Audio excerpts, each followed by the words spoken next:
স্নেহের ছাত্রছাত্রীরা বৃন্দ, আমাদের যে সমস্ত ছেলেমেয়েরা এখন অনলাইন ক্লাসে রয়েছে, আমার এই ক্লাসের ভিডিওটি দেখছো অথবা আমার সাথে সংযুক্ত রয়েছে এবং যারা পরে সংযুক্ত হবে সবাইকে অনেক অনেক অভিনন্দন জানাচ্ছি, অনলাইন ক্লাসে স্বাগত জানাচ্ছি, শুভেচ্ছাও জানাচ্ছি। প্রিয় শিক্ষার্থী, আমরা দীর্ঘদিন শ্রেণীকক্ষের পাঠদানগুলো বন্ধ রয়েছে। তোমাদের পদচারণায় আমরা যে প্রাণ ফিরে পেয়ে আমাদের প্রাণ ফিরে আসতো, সেইখান থেকে আমরা অনেকটাই দূরে রয়েছি। শুধু আমরাই নই, সারা বিশ্ব, বাংলাদেশ সহ সারা বিশ্বই আজকে কিন্তু এই মহামারী ভাইরাসে আক্রান্ত। আমরা জানি যে শিক্ষা প্রতিষ্ঠান খোলার মতো যে পরিবেশ, আমাদের বিশেষজ্ঞদের মত অনুসারে একটু সময় লাগবে। এটা একটি সেনসিটিভ বিষয়, আর আমাদের মাননীয় প্রধানমন্ত্রী উনি সব দিকেই নজর রাখছেন। ওনার দিক নির্দেশনা অনুযায়ী অবস্থা অনুকূলে এলেই তবেই শিক্ষা প্রতিষ্ঠান খোলা হবে। যেহেতু শিক্ষা প্রতিষ্ঠান খোলা হচ্ছে না, তোমাদেরকে ঘরে বসিয়ে না রেখে আমরা চেষ্টা করছি, আমাদের মাননীয় প্রধানমন্ত্রী চাচ্ছেন, আমাদের শিক্ষা মন্ত্রণালয় চাচ্ছেন, আমাদের মাননীয় শিক্ষামন্ত্রী চাচ্ছেন যে আমরা তোমাদের সাথে ক্লাসে সম্পৃক্ত হই অনলাইনে। তোমরা জানো বর্তমানে আমরা ডিজিটাল বাংলাদেশে রয়েছি। আমরা ভিশন 2021 যে আমাদের রূপকল্প 2021 সেটা দ্বার প্রান্তে এসে গিয়েছি। মুজিব শতবর্ষ চলছে, মুজিব বর্ষেও আমরা চাচ্ছি না যে তোমাদের মনোবল দুর্বল হোক। আমরা আবার ঘুরে দাঁড়াবো। যেমন আমরা 71-এর মহান মুক্তিযুদ্ধে ঝাঁপিয়ে পড়ে আমরা দেশ মাতৃকাকে স্বাধীন করতে সক্ষম হয়েছিলাম, আমাদের পূর্বপুরুষেরা লাল সবুজের পতাকা এনেছিলাম, স্বাধীন সার্বভৌম বাংলাদেশের নাগরিক হতে পেরেছিলাম, গৌরব অনুভূত আমাদের সেই মহান মুক্তিযুদ্ধে যেমন জয়ী হয়েছিল, আমরাও ইনশাল্লাহ এই মহামারী থেকেও জয়ী হতে পারবো। আজকে তোমাদের সাথে আমি যে বিষয়টি নিয়ে কথা বলবো, ইউনিট 4, তোমাদের ব্ল্যাকবোর্ডে দেখতে পাচ্ছি ইউনিট 4, আর উই অ্যাওয়ার। এই শিরোনামটি হচ্ছে আমরা কি সচেতন। আসলে তোমাদের কাছেও প্রশ্ন আমার যে আসলে আমরা সচেতন কিনা। আমরা যারা মানুষ আছি, নাগরিক আছি, এ দেশের নাগরিক আছি, তোমরা যারা আছো, আমরা সচেতন হলেই সবকিছুই সম্ভব। এই যে করোনা ভাইরাস থেকে মুক্তি পাওয়ার, করোনা ভাইরাসে আক্রান্ত না হওয়ার মূল চাবিকাঠি কিন্তু আমরা সচেতন কি না। যদি আমরা সচেতন হই, স্বাস্থ্যবিধি মেনে চলি, সামাজিক দূরত্ব বজায় রেখে চলি, যার যার মতো করে অপ্রয়োজনে বাহিরে ঘোরাফেরা না করি, গ্যাদারিং না করি, জনসমাবেশ এড়িয়ে চলি, আমাদের স্বাস্থ্য মন্ত্রণালয় কর্তৃক যে সমস্ত দিক নির্দেশনা দেওয়া হচ্ছে সেগুলো মেনে চলি, তাহলে অবশ্যই আমরা এই মহামারী থেকে অবশ্যই জয়ী হব, মুক্তি পাবো ইনশাল্লাহ। আসলে আমরা যদি এই গল্পটার শেষে, এই টপিকটার শেষে দেখি যে ask and tell about problems, seek and give suggestions, listen for specific information, narrate something in writing, read charts and do a project work। আমরা এটা করতে পারবো। আমরা একটু দেখবো, লেসন 1-এ চলে যাবো। আমরা এখানে লিখছি লেসন 1, দ্য ফেরি বোট। তোমরা জানো আমরা আমাদের দেশ হলো গ্রাম প্রধান দেশ এবং নদী প্রধান দেশ। Bangladesh is a riverine country, তোমরা জানো, নদীর দেশ আমাদের এই দেশ। এই যে একটা ছবি দেখা যাচ্ছে, একটা নৌকা, একটা নদী পার হচ্ছে। এই নৌকাটা কিন্তু প্রায় ডোবা ডোবা অবস্থা, কানায় কানায় পূর্ণ। নৌকাটা একদম মানুষে জরাজীর্ণ অবস্থা।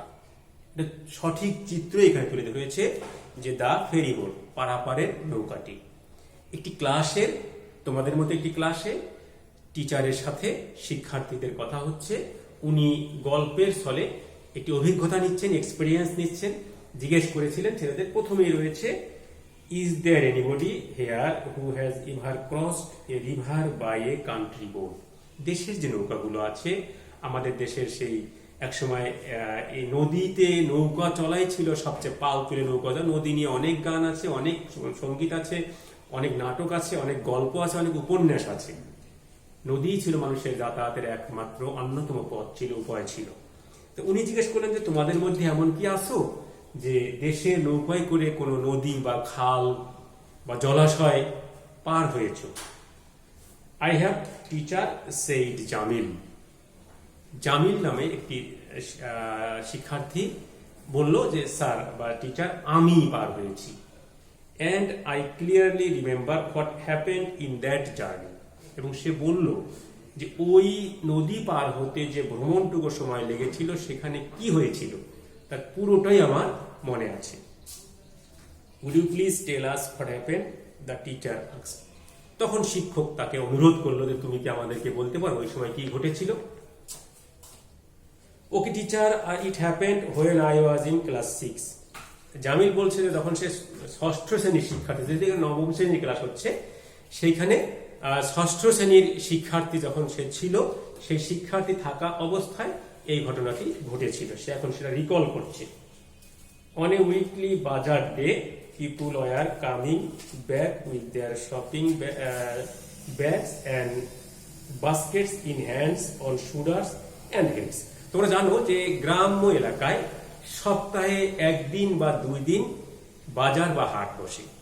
সেদিন ছিল, যেদিনের ঘটনা জামিল উল্লেখ করছে, সেদিন ছিল সপ্তাহের হাটের দিন বা বাজারের দিন।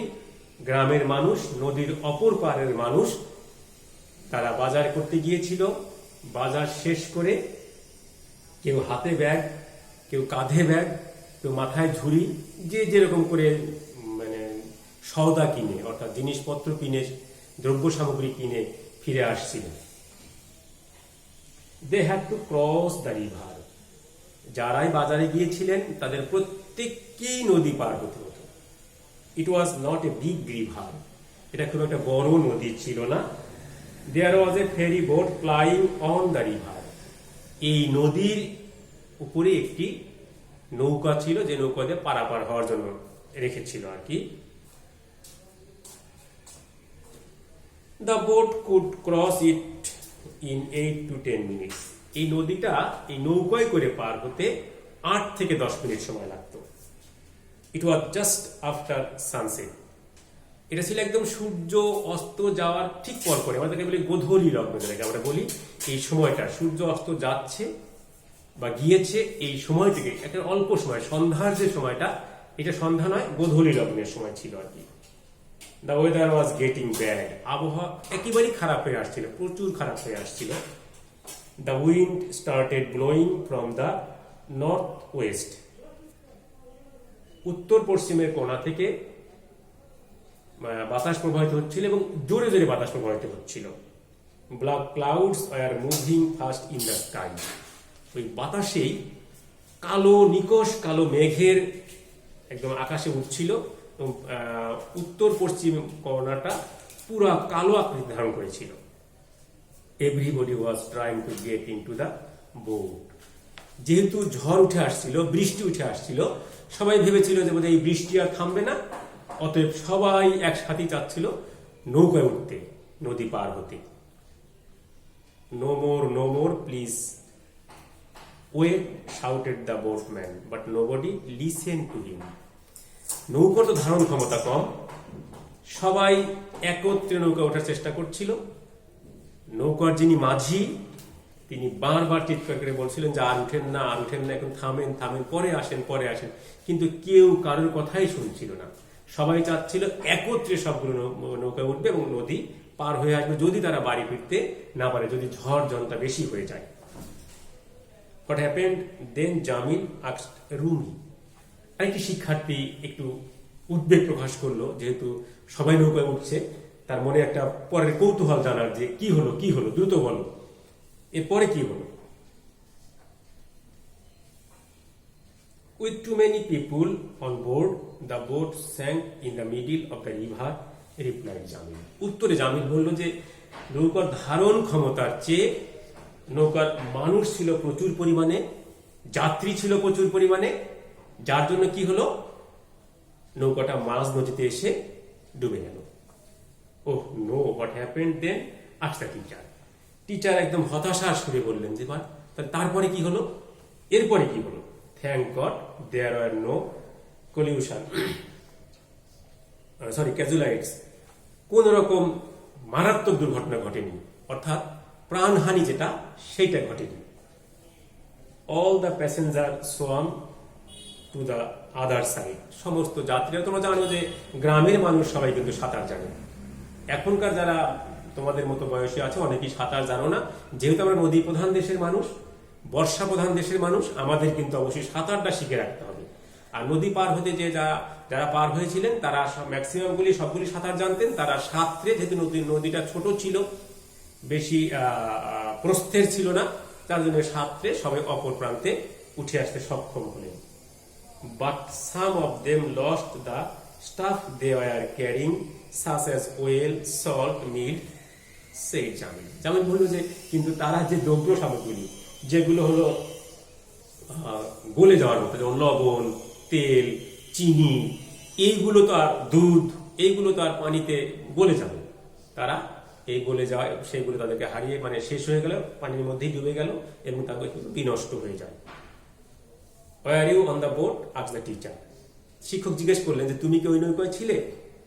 No teacher, since the boat overcrowded, I waited for the next trip, replied Jamil. বলে যে না, যখন দেখলাম নদী একদম জ্যাম, মানে নৌকাটা একদম জ্যাম প্যাকড হয়ে গেছে, অতিরিক্ত যাত্রী চাপ রয়েছে, আমি পরবর্তী ট্রিপের জন্য অপেক্ষায় ছিলাম।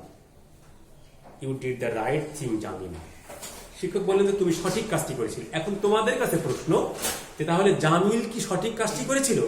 আই থিঙ্ক সে সঠিক কাজটি করেছিল, কারণ আমার যেখানে ধারণ ক্ষমতার চেয়ে আমি যদি বেশি কোনো কিছু হই, যেখানে আমার ধারণ ক্ষমতা আছে 100 কেজি, সেখানে আমি 101 কেজি, 2 কেজি, 5 কেজি, 10 কেজি দিলে কি হবে? ওইটা ধারণ করতে পারবে না, সেটা কি হয়ে যাবে? ডিস্ট্রয় হয়ে যাবে, যে কোনো ক্ষতি হয়ে যাবে। নৌকাটা আজকে পারবে আমার হলো 100 যাত্রী নিতে, সেইখানে আমার যাত্রী হয়েছে হলো 150, 110, 120, ও তো আমাকে বহন করতে পারবে, বিহার করতে পারবে না। তাই কি হলো, নৌকাটা মাঝ পথে এসে ডুবে গেল।